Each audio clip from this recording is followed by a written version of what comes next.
Or keeping well in these difficult times.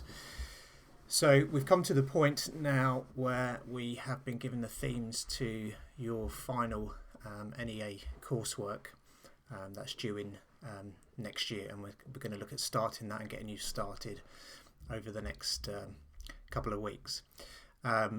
Just to say, really disappointed with the amount of work that's been put in by Year 12 for DT. I have emailed quite a few parents, spoke to Miss Davis. Well done to Farhad for producing all the work, bar the last assignment, and Mushy for dipping in and out of some of the work, but apart from that it's not been good at all. So we're starting the NEA now, which is 50% of your coursework, 50% of your final A-level grade. You've got to do this. There is no getting away from it. Every page you put in is going to be worth, 1 or 2% towards your final A-level grade. Okay, so we are going to just do a couple of introductions into the NEA. Then I'm going to give you your themes, and then we're going to look at doing the first 1 to 3 pages, doing some analysis. Okay. Very similar to the setup that you've done for the CAD project, although we didn't finish that. But paperwork has all been set up for you, and I'll show you that as we go along. Okay, so first thing to do. Alright, so we're going to outline the NEA. So look at the non-examination assessment. We'll just go through the rules and regulations again. We'll look at the context, and then how to present your work and your initial thoughts on that context. Okay, so the non-examination assessment. So this is a task that is set by the exam board for all AQA A-Level DT students, and there are 3 contextual challenges that you can choose from. So it's 50% of your overall A-Level grade. It's approximately 45 pages of A3, written or digital, or a combination of both. Students that exceed the recommended length will self-penalise for not being appropriately focused on demands of the task. So you might get away with, maybe 46, 47 pages, but you won't get away with 70 pages at all. You'll be penalised for that. And then likewise, it says that you can also be penalised for doing 20 pages because you've not fulfilled the criteria enough. So 50% of your A-level grade, 45 pages of A3 on the contextual challenge. So it recommends about 40 hours. We'll never stick to this as no design teacher. It's a recommendation of 40 hours, but some people will take 80 hours, 60 hours. Depends on the dedication and time that you put in after school. Contextual themes I'll go through in a moment. The work, it has to be all of your own work with guidance from me. I'm not allowed to give you individual feedback. I'm only allowed to give you guidance and feedback as a group, okay, which is fine because there's only 4 of us. And then we've got this project broken down into 100 marks. So in terms of malpractice, okay, or cheating, they must not, you can't submit work that is not your own. You can't lend your work to other students. You can't give access to other students of your work. You're not allowed to lend books to other students or plagiarise any other work that's been produced or seen. You can't copy directly from the internet, and if you do, you've got to acknowledge where it comes from and you need to analyse it. You must not submit work that has been word processed by another person. Nothing inappropriate, offensive, obscene material, obviously. These actions will constitute to malpractice. In all my time as a teacher, 20 odd years, I've never had anybody caught for malpractice. Okay, so the marking scheme is as follows. Slightly different from GCSE, but we're familiar with this because we've done a couple of projects in Year 12 that have the same sort of breakdown. So we've got section A to E, so only 5 sections, all add up to 100 marks. Okay, you can see that there's quite a bit of emphasis on the investigation. Okay, so 20 marks, 25 and 25. So the design sort of thinking and development and the prototype modelling are all the same weight of marks, and then 20%, 20 marks for the analysis at the end. Okay, we're obviously going to focus on section A. Now the mark scheme in the syllabus is incredibly wordy, lots of complex text. I'm not going to read all this through with you. I'll just pick out a couple of bits here. So it says, having chosen the context and the potential users, they need to plan and carry out extensive investigation of that context, which is what you're going to do now. Using primary, secondary methods, so things like visiting organisations if that's your client, surveys, questionnaires, relevant material gained from internet, books, magazines, interviews. Undertake relevant practical experimentations, disassembly, explore the context. So all of those practical experimentations that we've done, like the spot welding, the adhesives, you can use in that if you want to. That's why we did them. At this stage, you can also do some conceptual solutions and some concept sketching, some really initial early sketching as well to help you with your thinking. But as always, I'll guide you through the whole process. Okay, so top boundary, we always aim for the top two. All right, so 16 to 20 marks. So this is where everything has to be excellent. This area tends to be good. So excellent rationale of the context. Student employs extensive range, primary, secondary. All sources are fully referenced. First concepts are fully relevant to the context. All investigations directly relating to the context. Issues identified, fully addressed, and so on and so forth. Okay, simple do's and don'ts for section A. So do investigate the context thoroughly. Identify and choose a client wisely. Look at the work of others. Investigate the impact of society with social and economic effects. Make sure that research helps your designs. Explain where the sources have come from. Please address a need, so a real problem. Start producing initial design sketches. Do not investigate research that is irrelevant. Choose a client that cannot provide feedback. That obviously includes, it can't be me, it can't be any other members of the group. Don't ignore existing products. Do not design your product with yourself in mind, because it's for somebody else. Don't copy loads of information without extraction and analysis. Do not forget to tell the story of how your product is being influenced as you go along. Okay, so investigating the contextual challenge. So this is the real important part. So the contextual challenges set by the exam board, there are 3 of them and you have to choose one, but you'll start off by analysing all 3 because that's the best way to start. You might find something that is unexpected in those challenges. So we have student living, we have the junior gardener, and inspirational structures. Okay, now when I looked at these I actually thought they're pretty good. In fact, very, very good. Lots of scope. They are very, very open, and I'll give you just some further information. So it says student living. Design and make a 3D prototype or prototypes, because there'll be obviously some mock-ups in there, for a product that will improve the experience of living in student accommodation. Okay, so read that again. So student living, design and make a 3D prototypes for a product that will improve the experience of living in student accommodation. So if you do have a brother or sister who is in, university, or family member, that would be a fantastic client. You could even work with, Bedford University to see what you could do for improving student living. You don't necessarily have to have somebody living in a university. It could be at a college. They could even be a student, but their accommodation is at home. The next one, which I also like, the junior gardener. So design and make 3D prototypes for a product to help young children grow their own fruit or vegetables. So really we're looking at a younger target market here.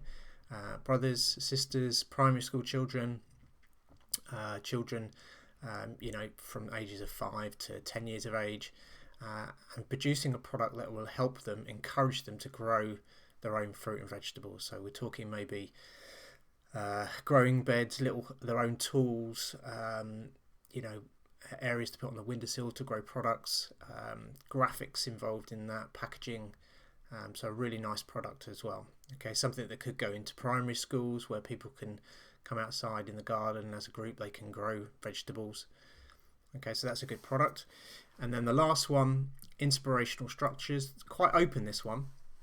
So this is design and make a 3D prototype for a product that makes use of shape and form and pattern seen within inspirational structures. Okay, so no real product here, so it could be a product of anything, but taking the design from the shape or form or pattern of an inspirational structure.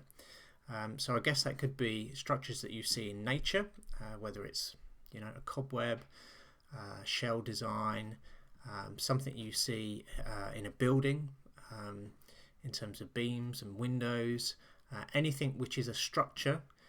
Could be a cell structure of the human body, but taking those shapes and forms and patterns and creating those into some kind of product, maybe a chair that looks like an inspirational structure, like a skeleton or a spider's web or something like that.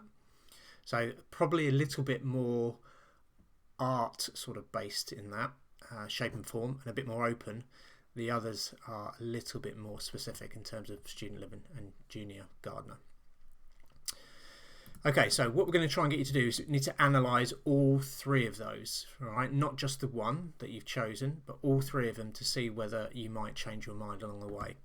So sheets are set up as normal. So section A, your name, identify and investigating possibilities, and your page number, like we've done with the previous CAD project and setting up the sheets. Reminder, personal layouts, keep your headings nice and small, keep all the sheets the same, sheet summary, steps down the side, etc. We've seen all this before. And then we're going to look at the contextual challenge. Okay, so just remember, you've likely heard of the phrase quality over quantity, but when it comes to brainstorming, the exact opposite is true. The more ideas you can get down, the better. Negativity has no place in brainstorming sessions. No one idea is better than the other. Criticising ideas limits to how many ideas can be explored later on. So just, you know, go crazy, write down anything, no matter how bizarre. So encourage every idea to be expressed, no matter how bizarre. Unique, unusual, eccentric ideas can spark innovation and solutions. Do not forget that marks are awarded for creativity and innovation. Building ideas, combine concepts to create new solutions. Evaluate each idea to determine which are doable, innovative and best suited to your making skills. So the way in which you can analyse the context, of course, is brainstorming. There's a number of ways in which you can do that. The old traditional spider diagram. Okay, branch out from the center, using the where, the who, the what it affects, headings from specifications like aesthetics and function and form and maintenance. You could use the 5 W's, so who, what, where, who, what, where, why, and when.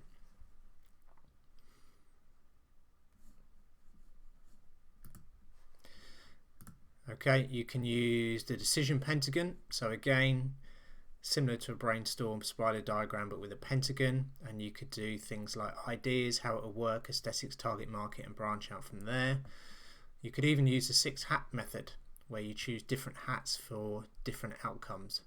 So white hat, what we will do, what do we know, what does it tell us? Black hat, what if it doesn't work, what's going to go wrong? You can use starbursting, start with the main contextual theme in the middle. Again, who, what, where, why, when, and then how, and expand around the outside. Okay, there are templates that you can use if you want to plan. Okay, these would all be good starting points. Pentagon. You can combine all of these together. You might do a hat section, you might do brainstorming, you might do a pentagon section. But as always, we show you examples, and we're talking about good examples here, really good examples. Okay, so again, lots of brainstorming here. Now we've got Melitza's project from last year, which is an incredible, fantastic project. Same where she did in year 12. This is part of her year 12 into 13 project. So they had live music, they had a new product promotion, and they had outdoor learning, which is actually what she chose. So here you can see this is talking here top marks. We're right at the top bracket here. An incredible, beautiful presentation of a piece of analysis, okay, with a lovely bit of summary. Same with this one, same with this one. You can see lots of the keywords are the same, okay. You of course can change it to the who, what, where and why. If I had any criticism on this at this present time, I would say I probably would have put in a few pictures for a bit of inspiration onto this. As you can see, that's some on these other ones here, but that is a fantastic starting point for the analysis. And of course a lot of it will be repetition, because aesthetics produces the same words, client produces the same people, and so on, but a very detailed and thorough analysis. There's a great deal of work that's gone into that. So we'll be looking for you to produce 3 of these sheets, okay, on analysis, hand drawn or digital or combination of both. So 3 of these sheets based on these 3 contexts: student living in the middle, junior gardener on another one, inspirational structures on another one. Now I've set up some folders for you onto Google Drive, which I'm going to share with you. So if I go to my drive, I've got Year 12-13 Final NEA Coursework 2020-21. It's got a little star next to it, and it's sort of a, I don't know, pinky colour. I'm going to share that with you. Okay, this is where all your coursework is going to sit. And if I double click it, you'll see I've got a number of folders. So our 4 students, so Trey, Mushi, Kyle, Farhad. I've got past project examples. So this has Melitza's and Terry's and Matty's from last year. And I have got some teacher resources. So if you need to find anything help-wise, it'll be in the teacher resources. Now if I choose, let's say, Trey's, inside here Trey has section A and section A only. I'm not going to put any other sections yet. Double click on section A and you'll see there's a PowerPoint or a Google slide. Double click, okay, and you'll see this is the information that we've got to get you started. So you'll need to put in your full name at the top and your candidate number, which is the same at GCSE. Put these in here. Keep this front cover. Okay, you can change the heading, change the style if you want to. Now you need to create your own project template sheet, similar to what we did in Year 12 CAD design project. So an example here would be contextual analysis brainstorm at the top. Okay, as a main heading. Down the side, section A, page 1, summary sheet, next steps, student name, etc. Keep that as a template for all of your pages. Copy and paste it as you go along. Remember, keep your headings quite small, 12, 14 point size wise. The more space you leave yourself, the better. Okay, typeface can go down to, I don't know, 0.10. Once you've done your template on here and you've saved it and you're happy with it, you can use colours for different sections if you want to.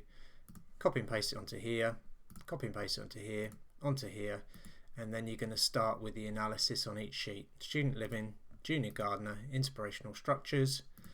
Here's Melitza's as an example. Okay, you can see she's got great headings at the top, a little AQA there, really nice headings down the bottom there, beautifully presented, curved areas here, nice little summary box, 10-point font, hand drawn, scanned in, just really top work that she has produced here. And I don't expect anything different from any of you guys either. Okay, you're all capable of producing work like this. I don't expect it to be any different. And that's to produce those 3 pages. I'm going to give you quite a bit of time to do that.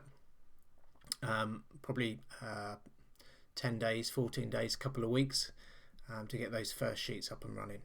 Okay, so just to remind you, name in here, candidate number, keep this the same. You can change this text to suit you, colours, etc. You can get rid of this. I'm looking for your project template, so I'll need your name at the bottom here. I'll need section A, page 1, this area here, summary, colours, text at the top. Use the text initial brainstorm or contextual analysis brainstorm.